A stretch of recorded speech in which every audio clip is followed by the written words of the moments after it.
In the quiet hours of an ordinary Tuesday morning, the world as I knew it subtly shifted, as if tilting on an unseen axis. The sun, in its early glory, had barely managed to brush the dew off the grass, casting a soft, golden light that made the ordinary seem momentarily extraordinary. It was against this backdrop of a new day dawning that an unassuming envelope slipped through the mail slot of my door, landing with a whisper on the tile floor of the foyer. At first glance, it seemed like nothing more than a relic of a bygone era, the kind of envelope one might mistakenly overlook amid a pile of bills and circulars, plain, unadorned, save for my name, Elaine, etched in a handwriting so painfully familiar that it momentarily stole my breath. It was Charles's handwriting, my late husband's, whose presence in our home lingered like a silent whisper in the corners of each room. The days following Charles's funeral had merged into a blur of condolences and empty cups of tea, marked distinctly by the conspicuous absence of our sons, Ethan and Oliver. Their refusal to attend their father's final farewell had planted a seed of confusion and sorrow deep within me, a sorrow compounded by the silent questions that hung in the air, unanswered.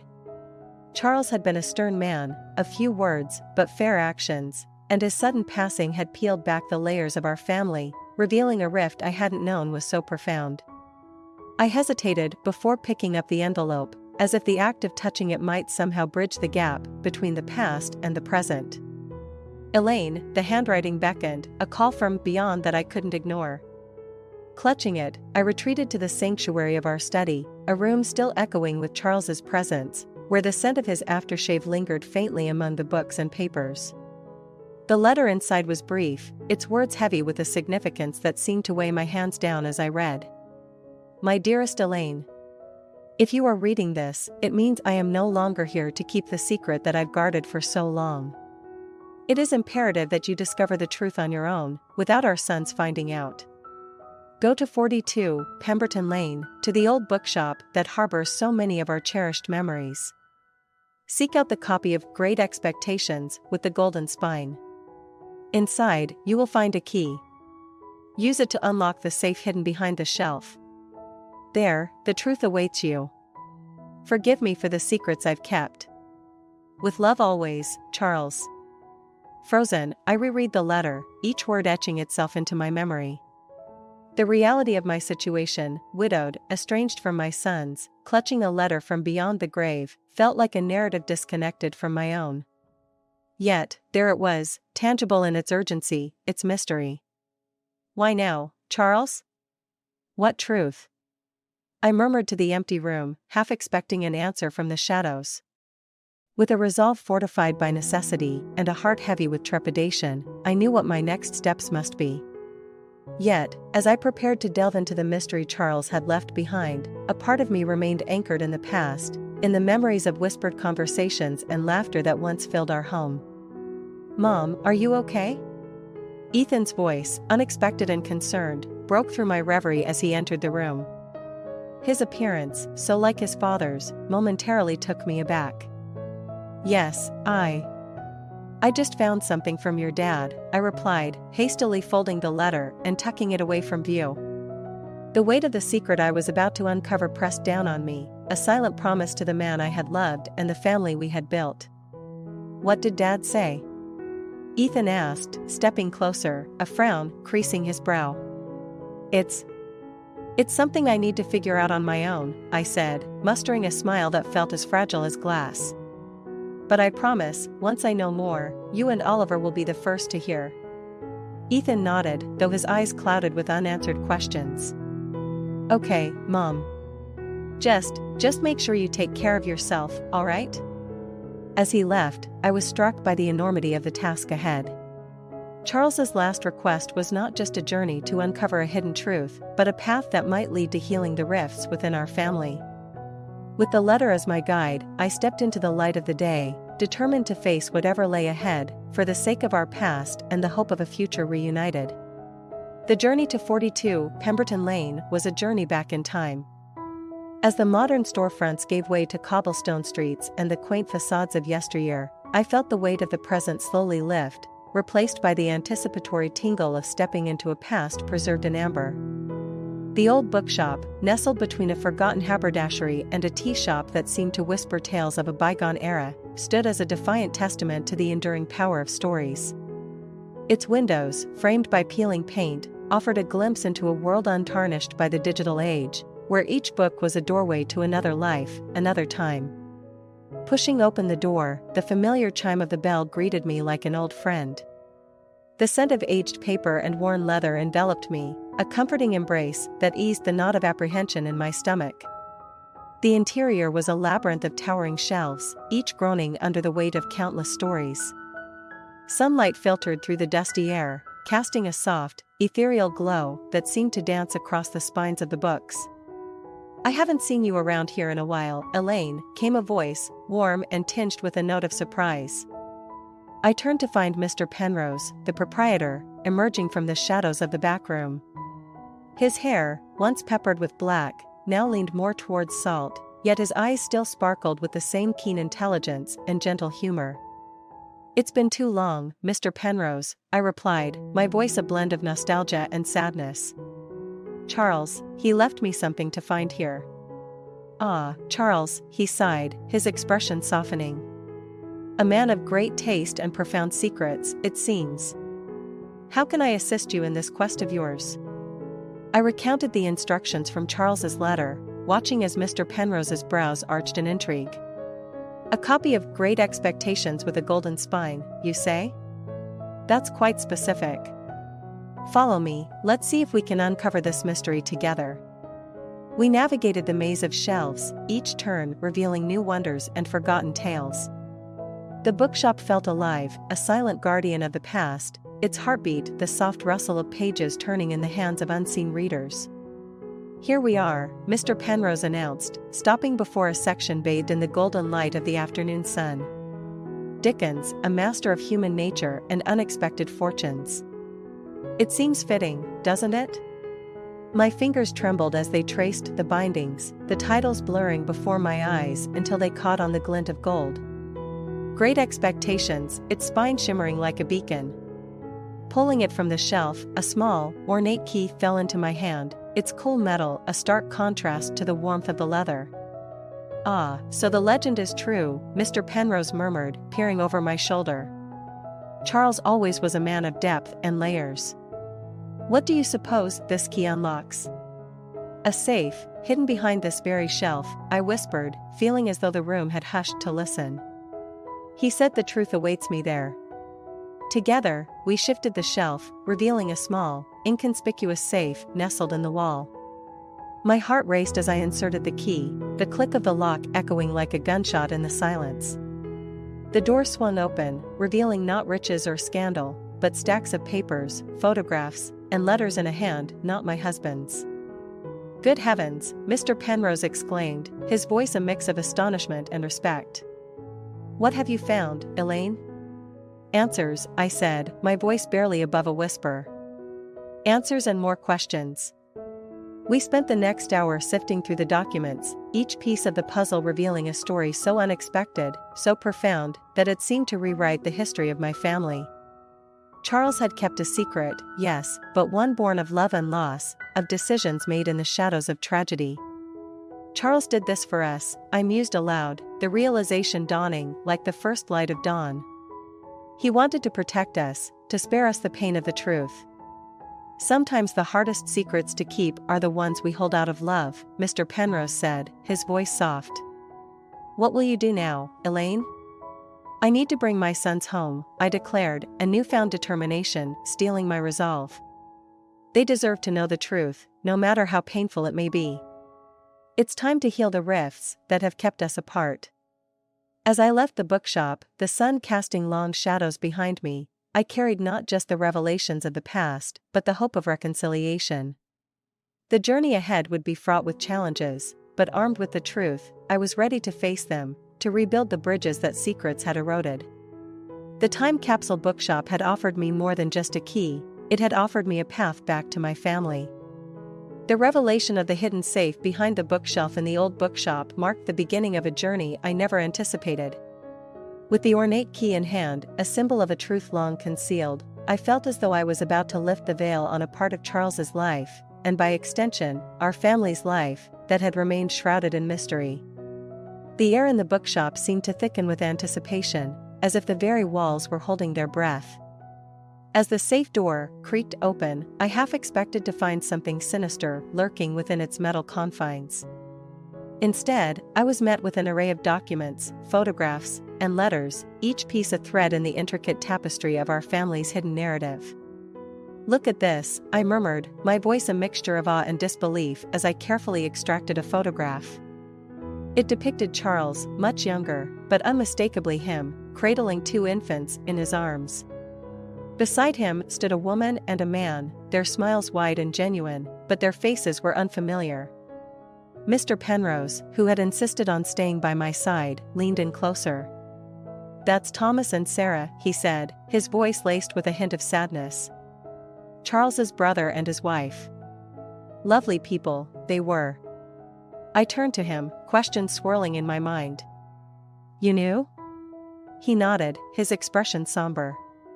"I did. Charles confided in me, years ago. Thomas and Sarah's death was a tragedy that hit him hard. He took in their boys, your boys, as his own. He wanted to protect them, to give them a life free of the shadow of that loss." I sifted through more documents, finding birth certificates that confirmed Mr. Penrose's words. Ethan and Oliver's names were there, but paired with a surname I had never known to be theirs.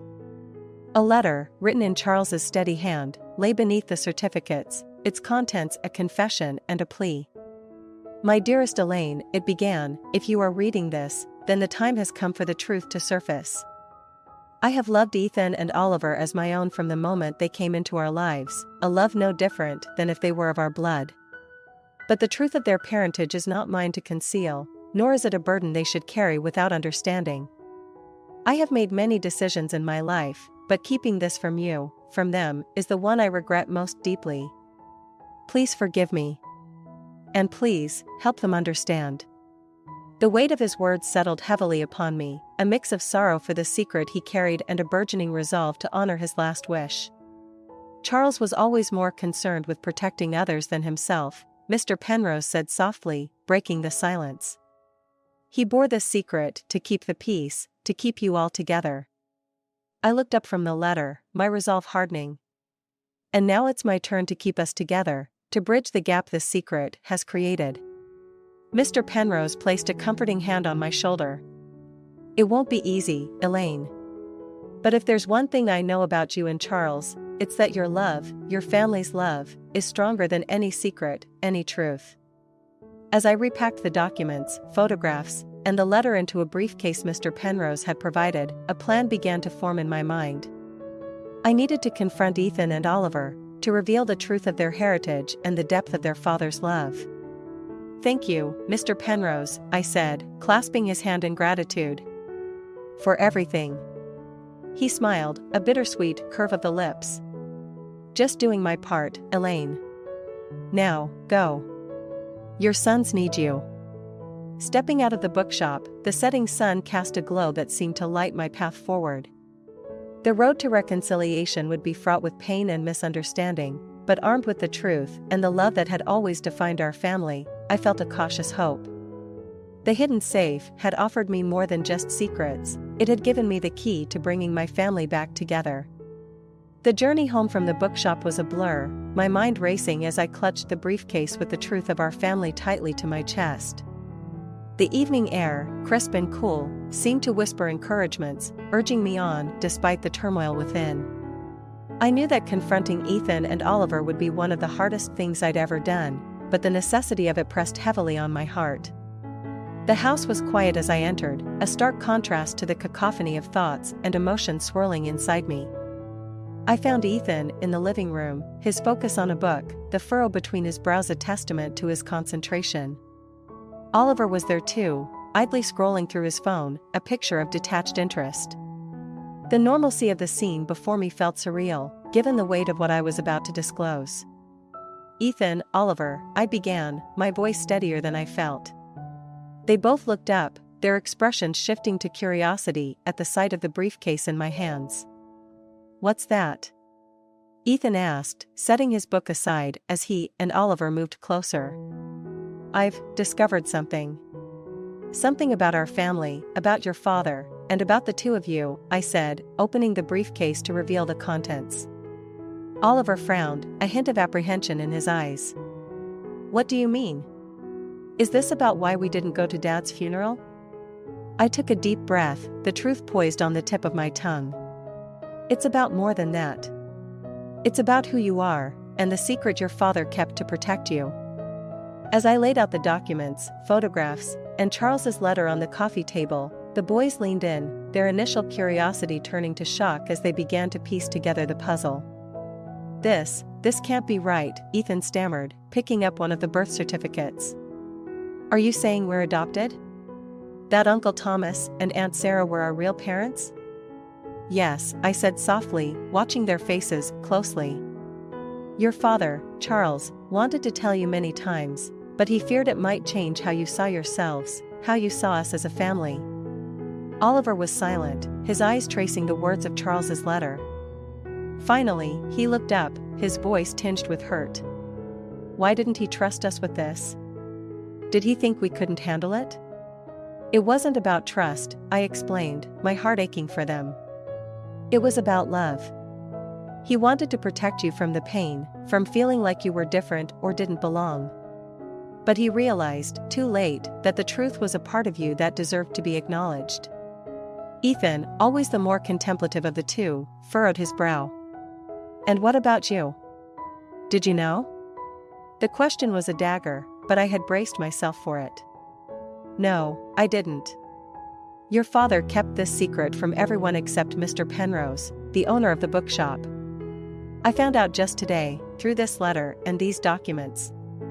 The room was thick with tension, a mix of betrayal, confusion, and a desperate need for understanding. It was Oliver who broke the silence. So, what now? How do we move forward from this? His question hung in the air, heavy with implications. I reached across the table, taking their hands in mine. We move forward as we always have, as a family. This truth changes nothing about how much we love you, how much your father loved you. It's a part of your story, but it doesn't define you. We face it together, learn from it, and let it make us stronger. The conversation stretched late into the night, a cathartic unraveling of years of hidden truths and unspoken fears. There were tears, moments of anger, and ultimately, a cautious step towards healing. Ethan and Oliver, with their newfound knowledge, were at the precipice of redefining their identities, but they were not alone. We were together, a family united not by blood, but by an unbreakable bond of love and understanding. As I watched them, deep in discussion and slowly coming to terms with their past, I realized that this moment, painful as it was, marked the beginning of a new chapter for us all. The truth, once unraveled, laid bare the strength of our family, a strength that would guide us through the uncertainties ahead. The morning after the revelation felt like waking up in a different world. The sun streamed through the windows, casting a warm glow over the breakfast table where Ethan, Oliver, and I sat in a contemplative silence, each lost in thought over the previous night's discussions. The air was thick with unspoken thoughts, the kind that linger after a storm, hinting at both destruction and the promise of renewal. I broke the silence, determined to steer us towards the latter. I've been thinking, I began, my voice steady, about what Charles would have wanted for us, for our family. Ethan looked up, his eyes searching mine. And what do you think that is?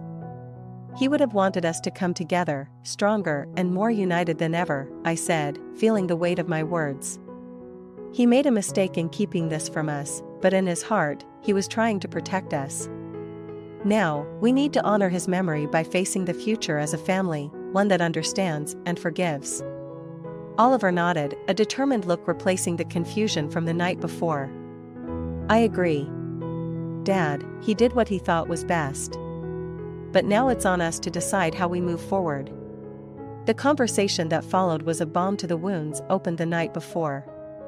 We spoke of practical matters, like reaching out to Mr. Penrose to learn more about our biological parents, and of emotional ones, like how we could rebuild the trust that had been shaken. It was a dialogue marked by vulnerability and strength, a testament to the resilience of our bond. "I want to understand everything," Ethan said, his voice firm. "I want to know about Uncle Thomas and Aunt Sarah, about their lives. I think it's important for us to embrace all parts of our story." "I do too," Oliver chimed in, his usual reserve giving way to a rare openness. "But I also want us to remember that we're still the same family. This doesn't change how we feel about each other, or about Dad." Their words filled me with hope, a sense that despite the upheaval, we could emerge from this stronger. "Then that's what we'll do," I said, feeling a resolve take root. "We'll learn about your biological parents, honor their memory, and continue to build our family on a foundation of love and understanding. We'll make this journey together, every step of the way." As we cleared the breakfast dishes, the atmosphere was lighter, charged with a new purpose. It was as if acknowledging the full breadth of our story had lifted a weight, allowing us to look towards the future with hope rather than apprehension. Later, as I watched Ethan and Oliver head out, presumably to the bookshop to meet Mr. Penrose, I couldn't help but feel a surge of pride. They were approaching this with courage and an openness that many would struggle to muster. It was a testament to their character, and to the strength of our family. Sitting back with a cup of tea, I reflected on the path ahead. It would be fraught with challenges, of that I was certain. But in facing the truth together, we had found a new strength, a resolve to navigate the complexities of our story with grace and love. The journey of understanding and reconciliation was just beginning, but I felt ready for it, bolstered by the unbreakable bond that tied us together. This chapter in our lives, marked by revelations and resolutions, was a pivotal one. Yet, it was clear that it was not just an ending, but a beginning, a promise of new understanding, new growth, and a deeper appreciation for the ties that bind us, seen and unseen. As I looked to the future, I did so with a heart full of hope, ready to face whatever came our way, together, as a family.